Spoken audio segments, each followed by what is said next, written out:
Bonjour tout le monde et re-bienvenue à cette diffusion en direct du projet Je m'oriente en live proposé par l'organisme Jeunes Explos Stage d'un jour. Je me présente, mon nom est Audrey-Anne Cloutier-Côté. Je suis chargée de projet à l'organisme et c'est moi aujourd'hui qui aura le plaisir d'animer cette entrevue bien spéciale avec vous. Les jeunes à la maison qui nous écoutent, vous savez qu'initialement, ce qu'on propose à Jeunes Explos, bien, c'est des stages d'exploration concrets en milieu de travail pour vous permettre d'explorer justement là, de façon concrète le métier ou la profession qui vous intéresse. Malheureusement, en raison de la COVID, c'est pas possible d'aller voir sur le marché du travail à quoi ressemble le métier de ton choix. Donc, à Jeune Expo, on s'est montré créatif et on a mis sur pied le projet Je m'oriente en live pour te permettre quand même d'une certaine façon là, de répondre à tes questions puis d'avoir une meilleure vision du métier ou de la profession de ton choix. Donc, aujourd'hui, on est très heureux d'accueillir Madame Kanika Safan, qui est sexologue. Bonjour. Bonjour Léane. Donc, Et bonjour premièrement, tout le monde à la maison aussi. Là, c'est juste qu'il faut que je m'habitue qu'il y a pas juste vous, il y a d'autres personnes ici. Mais bonjour tout le exactement. monde, je suis super contente. Ouais. On est en direct et on est vraiment content là, de vous avoir avec nous pour parler de la sexologie, sujet, profession qui peut être susciter diverses questions et qui est peut-être méconnu aussi. Donc, ça va être super intéressant d'en apprendre plus. Avant de commencer, j'aimerais savoir en fait pourquoi c'est important pour vous de vous impliquer auprès de la relève. C'est important pour moi parce que je me suis rendu compte que la sexologie, c'est pas connu au Québec pour les adultes. Et c'est vraiment une profession que je vois qui peut aider tellement de gens, c'est beaucoup plus vaste que qu'est-ce que les gens pensent quand on entend le mot sexologie. Puis je me dis, bon, ben peut-être que les adultes, ils ont des fois pas tout le monde, bien sûr, mais une espèce d'idée préconçue sur la sexologie et la sexualité, mais je me dis, mais les jeunes, j'espère qu'il y aura encore plus de sexologues dans l'avenir, plus de sexologues hommes, plus de sexologues femmes, les gens de la minorité culturelle et la minorité sexuelle. Donc, juste de leur démystifier la sexologie, puis de démocratiser aussi pour que tous les jeunes au Québec, et tous les gens au Québec, en fait, savent qu'est-ce que ça fait une sexologue au-delà des stéréotypes et des idées préconçues qu'on a Mhm. sur la profession de sexologue. Tout à fait. Puis on pourra en parler justement des stéréotypes. Dans le fond, vous, présentement, vous exercez votre profession en cabinet privé. Pouvez-vous nous parler un peu plus là, de votre environnement de travail? Ouais. Bon, c'est sûr que là, je suis dans mon salon, OK, parce qu'on est dans un contexte bien spécial. Mais oui, je travaille j'ai mon bureau de consultation. Dans le fond, un cabinet de consultation, c'est un endroit où est-ce qu'on reçoit des personnes ou des couples ou des familles qui viennent nous parler d'une certaine problématique. J'ai choisi de faire ça. J'ai choisi d'ouvrir mon propre cabinet aussi à Montréal. Mais les autres sexologues, ils travaillent dans beaucoup d'autres milieux. Ça peut être beaucoup dans le milieu communautaire, dans les organismes communautaires, parce que à la base, c'est vrai que les sexologues, on est quand même habilités à travailler avec des groupes marginalisés. OK? Donc, en pratique privée, là, c'est avec une clientèle, une certaine population. Puis les autres sexologues, on se spécialise vraiment avec une panoplie de sous-populations. Donc, il y a le milieu communautaire, le milieu scolaire aussi, beaucoup dans les écoles primaires et secondaires, Mhm. parce que maintenant, ils commencent à avoir le programme d'éducation à la sexualité. Puis, dans des instituts de recherche, des instituts de santé publique aussi. Quand même assez varié. Aussi dans le milieu carcéral, les sexologues sont dans le milieu carcéral aussi. Donc déjà, on s'aperçoit qu'il y a plus de possibilités d'emploi que ce qu'on pense. Ça, c'est pas restreint aux problématiques de la chambre à coucher comme on peut Non. le penser. C'est beaucoup plus large. Ouais, vraiment. Puis c'est une idée à laquelle je me bute presque à toutes les semaines. C'est parce que dans le mot sexologue, il y a le mot sexe. Donc, quand je parle de la sexologie, les gens vont quand même rapidement penser à la sexualité. Puis quand les gens pensent à la sexualité, ils réduisent ça au rapport sexuel et à la génitalité. OK? On comprend parce que ça a rapport avec la façon que les médias puis la culture a traité de la sexualité depuis vraiment longtemps, OK? Mais en fait, pour les sexologues, on travaille avec une autre définition de la sexualité. OK? C'est pour ça que c'est pas tabou pour nous, puis ça devrait pas l'être pour vous non plus. La sexualité, ça a 5 dimensions. La dimension anatomique, physiologique, oui, la dimension relationnelle, dimension affective, dimension morale et la dimension socioculturelle. Donc, vous voyez que c'est beaucoup plus large qu'est-ce qui se passe dans la chambre à coucher des gens. Puis, franchement, donc ça, c'était vraiment les 5 dimensions de la sexualité. Que ça, c'est comme notre définition de la sexualité. OK? Ensuite, la sexologie, c'est la science de la sexualité humaine. Puis là, au Québec, la façon qu'on a défini, on a comme regroupé au Québec 8 grandes catégories, 8 grandes catégories en sexologie. Je peux-tu les nommer? Ou, Oui, oui, ouais. tout à fait. Donc, les 8 grands thèmes en sexologie au Québec, on les a séparés selon la santé physique, le développement psychosexuel, les violences sexuelles dans les relations amoureuses, l'identité et l'orientation sexuelle, le planning de naissance et la périnatalité, les aspects sociaux et éthiques, la dépendance et la compulsivité, les relations amoureuses et affectives et les dysfonctions sexuelles. Donc là, vous voyez que il y en a beaucoup de thèmes. Moi, je suis pas spécialisée. Les sexologues, on peut pas être spécialisé dans tous ces thèmes-là, c'est trop. Moi, je me suis spécialisée avec certains. T'en as d'autres qui sont spécialisés avec d'autres. Donc, c'est vraiment intéressant parce que c'est vaste. Ça nous permet de choisir certains thèmes Tout qu'on à trouve fait. plus intéressants. Et justement, c'est bon qu'on en parle parce que ça rejoint exactement la question ici de Charles Anthony, qui se demandait justement si c'était possible de faire une spécification ou une spécialisation en sexologie sur les déviances et les pratiques sexuelles, Oui, disons, oui. oui. Comme c'est vraiment intéressant. Quand on, quand on devient sexologue, on fait un bac. Moi, j'ai gradué, j'ai fait un baccalauréat, puis on nous apprend à faire 3 trucs en gros. Ok. Ensuite, quand tu travailles ou lors de ton stage, là, les jeunes pourront se spécialiser. Ok, mais durant le cursus académique, il y a pas tant de, vu que c'est global, vu qu'on apprend à faire de la recherche académique, ok, on apprend à faire du counseling. Qu'est-ce que moi je fais en ce moment, c'est du 1 à 1. On apprend à faire ça. En français, on peut appeler ça la relation d'aide, ok, mais il y a pas Oui. beaucoup de gens qui connaissent ça, fait que moi j'appelle ça du counseling. Puis on apprend à faire des interventions de groupe. Okay? Donc ça, c'est recherche académique, intervention individuelle, intervention de groupe. À la fin du bac, on sait faire ces 3 choses-là. Ensuite, la dernière année, on a un stage obligatoire de 1 an. C'est là qu'on va se spécialiser avec une population. Il y en a justement, j'ai une amie qui a fait son stage pour en déviance. Okay? Mais puis moi, j'ai choisi de faire mon stage en immigration. Il y en a d'autres qui vont faire dans un milieu scolaire en CPE, okay? Donc avec les aînés. Donc, il y a des populations avec lesquelles on se spécialise, puis il y a aussi des thèmes avec lesquels on se spécialise. Puis, habituellement, les populations, il y a des thèmes qui vont ensemble, OK?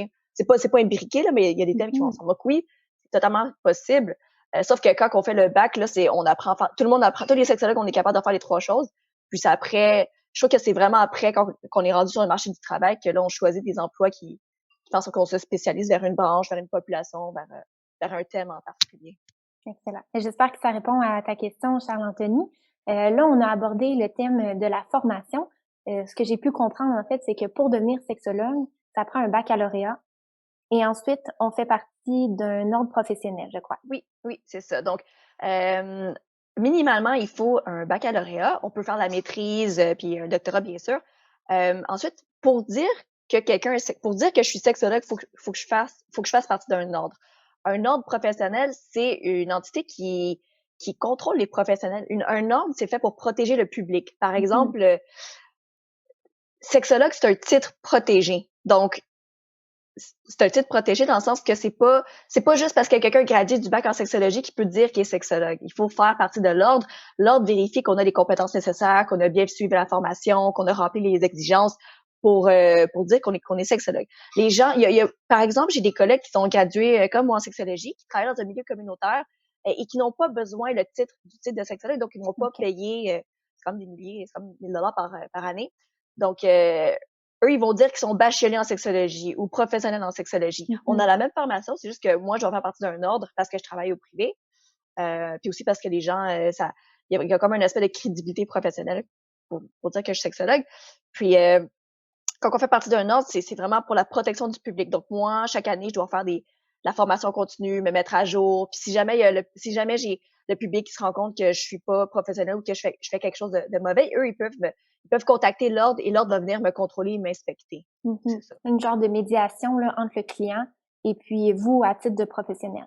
Ouais, vraiment. Sans doute qu'à la maison, il y a des jeunes qui nous écoutent puis qui ont un intérêt vers la psychologie. Ouais. Donc, la différence en termes de formation, c'est que pour devenir psychologue, le parcours est beaucoup plus long. Ouais. Donc, ça prend le baccalauréat. Ensuite, il faut passer directement au doctorat. Ouais. Puis par rapport à ça, il y a beaucoup de rédaction, de thèses, de stages, alors que la sexologie, le parcours est beaucoup plus court. C'est un baccalauréat de 3 ans, incluant un stage. Et puis là, on peut exercer là, et faire partie d'un ordre professionnel. C'est vrai. C'est vrai que si on parle juste du parcours scolaire, c'est plus court, mais je veux pas dire ah ben là allez pas en psychologie parce que c'est moins long si vous faites de la sexologie parce que c'est différent. Un bac en C'est différent. psychologie, un bac en sexologie, comme je vous dis, on fait 3 choses. Un bac professionnel, on peut travailler tout de suite après. Il y a quand même beaucoup un aspect. Je trouve que le bac en sexo, il fait penser au bac un petit peu, ça fait penser un petit peu au travail social parce que puisqu'on travaille avec des populations marginalisées, euh, des populations vulnérables, il y a beaucoup un aspect de défense des droits puis de travail avec des gens qui sont vulnérables. Moi, j'ai choisi de travailler en pratique privée. Moi, j'ai choisi de travailler en pratique privée. Euh, mais Et puis habituellement, c'est vrai que oui. présentement, vous exercez en pratique privée. Et puis tantôt, vous me disiez que vous, c'était plus au niveau des aspects moraux, puis des nouveaux arrivants. Pouvez-vous nous parler un peu des problématiques que vous pouvez traiter par rapport à ça? Ouais. Donc, ça, c'est vrai que je dois distinguer les deux. Là, je travaille en pratique privée, mais ma clientèle à pratique privée, c'est pas des immigrants. Je parlais tout à l'heure, on fait de la recherche, intervention individuelle, intervention de groupe. L'intervention individuelle, là, ça, c'est n'importe qui. L'intervention de groupe, c'est là que je me suis spécialisée avec les immigrants. Donc, je dirais que 90% de mon travail, c'est l'intervention individuelle, puis 10%, je fais des conférences puis des ateliers, mettons. Quand je fais des ateliers, c'est devant des groupes, donc devant des immigrants. Ce que je fais, par exemple, c'est je vais dans des classes de francisation, puis je vais animer des ateliers sur l'intégration au Québec en lien avec les valeurs socio-sexuelles. Par exemple, l'égalité homme-femme, la diversité sexuelle, l'acceptabilité sociale du divorce pour une femme, le changement de partenaire avant le mariage, les familles recomposées, la contraception, l'avortement. Donc ça, c'est vraiment devant des groupes. OK? Donc, mais ça, c'est 10% de ce que je fais. 90%, c'est de l'intervention individuelle dans mon bureau. Là, je suis pas spécialisée avec une population en général, là, c'est juste les gens qui vont me contacter. Donc, il y a vraiment un aspect de prévention dans votre Ouais, pratique de sexologue, puis il y a aussi un aspect très éducatif, de ce que je ouais, comprends. ouais, ça c'est vrai. Donc devant des groupes, on est beaucoup, c'est ça qu'on appelle de l'éducation en sexualité. Moi, je le fais avec les adultes, mais je pourrais le faire avec les adolescents aussi. J'ai travaillé avec des adolescents au secondaire, puis c'est la même chose. On fait une analyse des besoins. Il y a plein de thèmes selon les thèmes qui vont, par exemple, soit selon les 5 dimensions de la sexualité ou selon les 8 thèmes de la sexologie. Donc, on monte un programme, puis on le présente devant un groupe. C'est ça qu'on appelle de l'éducation à la sexualité. J'ai fait aussi des conférences pour des groupes d'aînés, des personnes dans des résidences, c'est ça, dans des résidences pour aînés. Fait que oui, il y a tout un aspect éducation populaire, on va dire, Oui. dans des groupes. Puis quand je suis avec des individus, là, c'est vraiment plus personnalisé, c'est très individualisé par rapport à une problématique.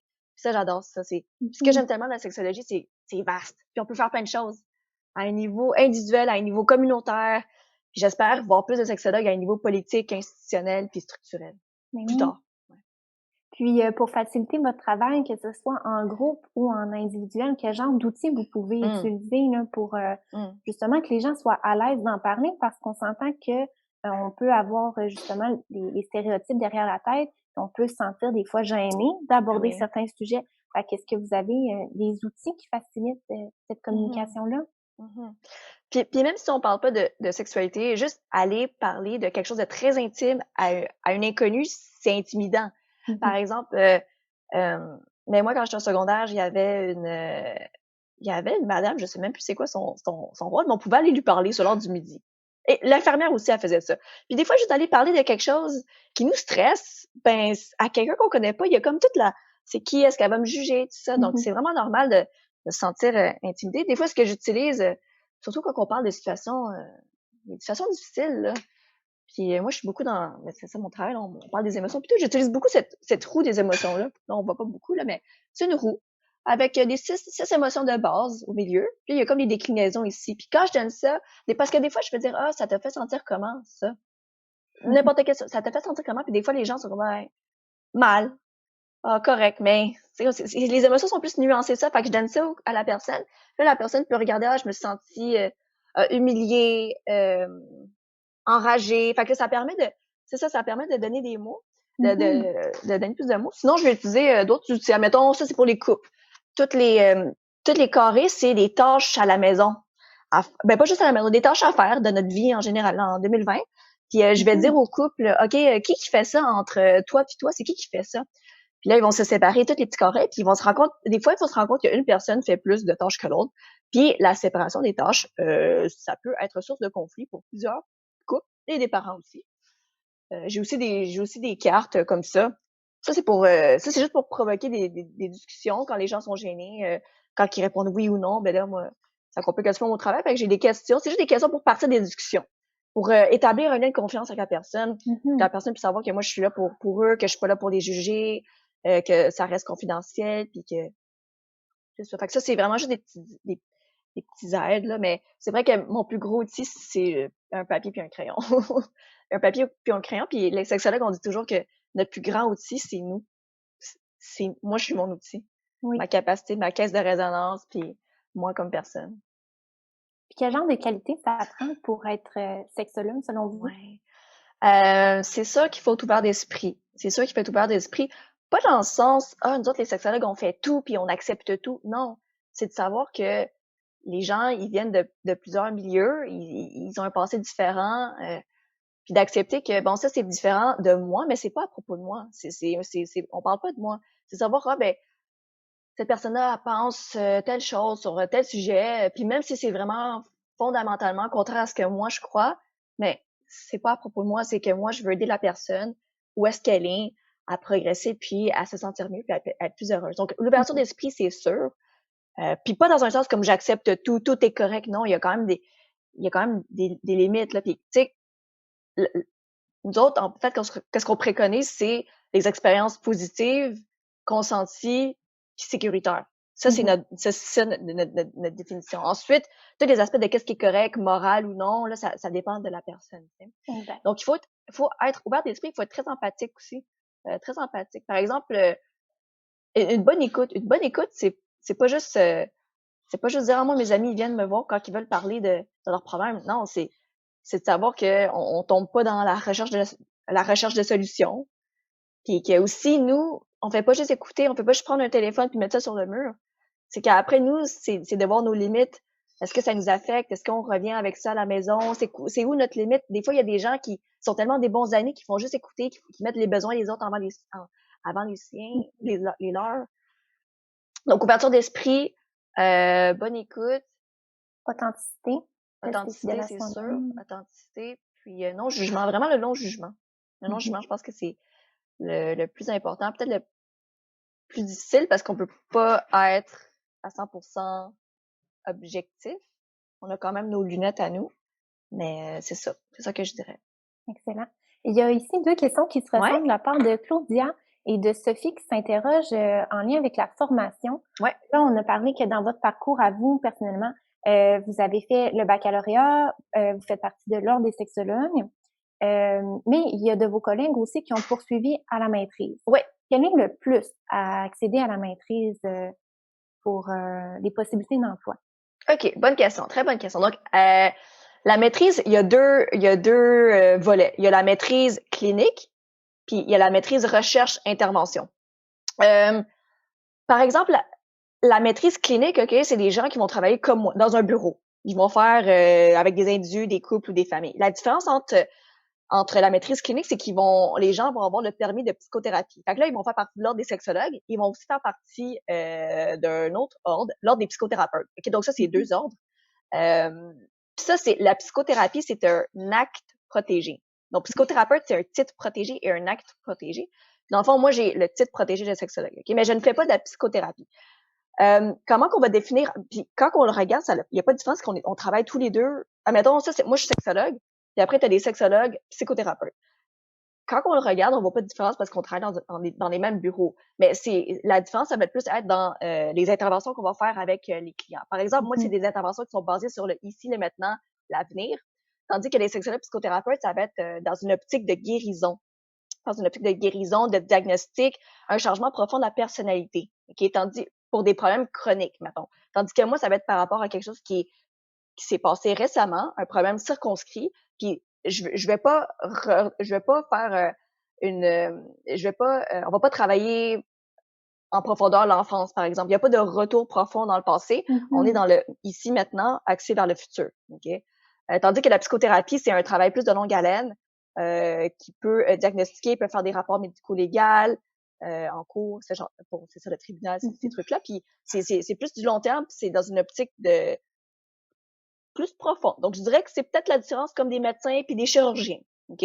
Moi, ça m'intéressait pas de faire ce genre de travail-là. Avec mon style d'intervenant, ça m'intéressait pas de faire de travailler des diagnostics, donc des psychopathologies, puis ça m'intéressait pas non plus de faire plus du long terme puis du travail en profondeur. Mhm. Recherche, la maîtrise recherche-intervention, là, ça va être de la recherche, justement. Par exemple, moi, j'aurais pu faire une recherche sur là, les gens vont faire des recherches qui les intéressent vraiment là, sur un sous-sujet en particulier. Très Euh, précis. ouais, très précis. Puis c'est vraiment, il faut que tu triples là-dessus. Puis c'est la recherche académique. Fait que méthodologie, puis ce genre de trucs-là. Mhm. Où ils vont ils vont faire de la recherche, puis intervention, c'est qu'ils peuvent élaborer des programmes d'intervention. Donc, par exemple, à l'école, il y a des programmes d'intervention sur, je sais pas, essayer de développer des saines habitudes de vie en éducation physique, mettons. Ben ça, c'est un programme. Comme un programme au gym, mettons, un programme d'entraînement. Mais là, les sexologues qui vont là-dedans, ils peuvent dire, OK, ben moi, je trouve que dans tel milieu, pour telle population de 13 à 17 ans, pour tel thème, il y a un besoin. Moi, j'aimerais ça élaborer un programme Mhm. d'intervention. Fait qu'ils vont faire une maîtrise sur ça. OK. Puis Chantal aussi, pardon, pas Chantal, Sophie, se Ouais. demandait s'il y avait une certaine pression à poursuivre vers la Ah, maîtrise ça, c'est sûr. ou Ouais. oui, OK. C'est Mais on vrai. peut quand même avoir une belle carrière comme vous, là, avec le Oui. baccalauréat. Oui. C'est deux parcours différents selon les intérêts, puis le niveau peut-être d'approfondissement, on peut Ouais. dire, de Ouais, vraiment. recherche. Ouais. Puis ça, c'est super intéressant que les jeunes ne demandent ça parce que même pour les gens de mon âge, quand on rentre, malheureusement, quand on rentre, ça fait pas longtemps que ça existe, hein. L'ordre, là, ça fait quelques années. Le département de sexologie, ça fait 50 ans que ça existe. La sexologie, ça existe depuis longtemps dans le monde, mais à un niveau institutionnel, universitaire, Mhm. ça existe depuis pas longtemps. Donc, euh, malheureusement, même nous, quand on rentre, il y a comme une pression. On se fait dire que on va rien faire avec juste un bac. Mais voyons donc, j'ai pas juste un bac. C'est déjà là que les études universitaires, c'est déjà une infime pourcentage de la population québécoise qui font des études postsecondaires. Je veux dire, il n'y a pas juste ça dans la vie. Puis je suis tellement contente à faire qu'est-ce que je fais, comme si c'était pas assez d'avoir un bac, mais totalement pas du tout. Puis pour les gens de mon âge, de ma cohorte, il y en a encore qui sont allés à la maîtrise parce qu'on s'est fait dire qu'il fallait absolument passer à la maîtrise, mais c'est pas vrai du tout, là. C'est pas vrai qu'on fait un bac et après on n'a pas de Mhm. travail.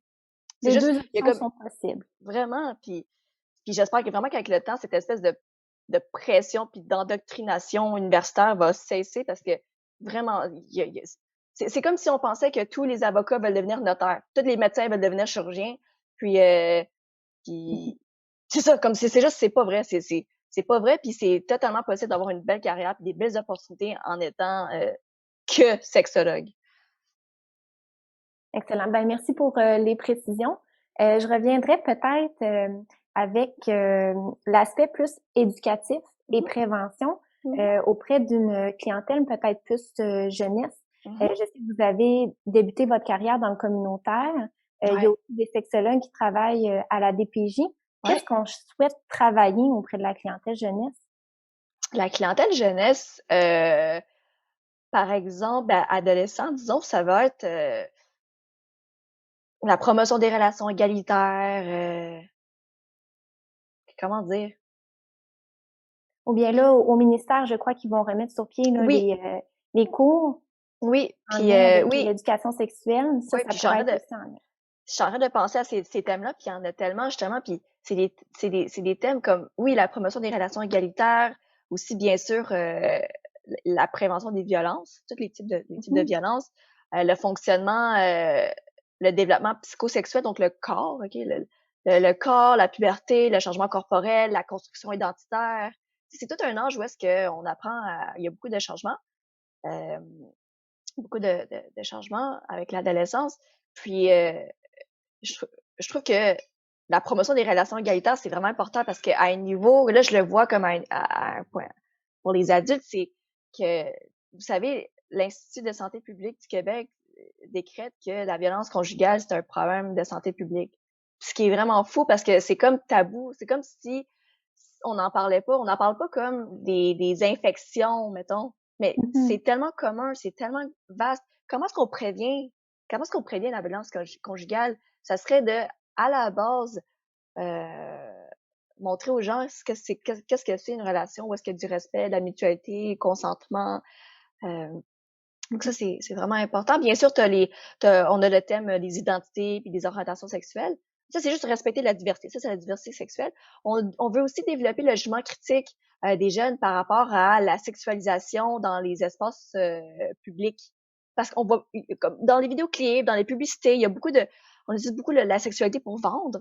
C'est de Mhm. développer un esprit critique par rapport à qu'est-ce qu'on voit à qu'est-ce qu'on voit. Puis le but, c'est vraiment, à un niveau préventif, c'est de donner des outils puis de développer le jugement critique pour que les jeunes, puissent décider par eux-mêmes c'est quoi une relation, c'est quoi des expériences positives, consensuelles, puis sécuritaires, dans le fond.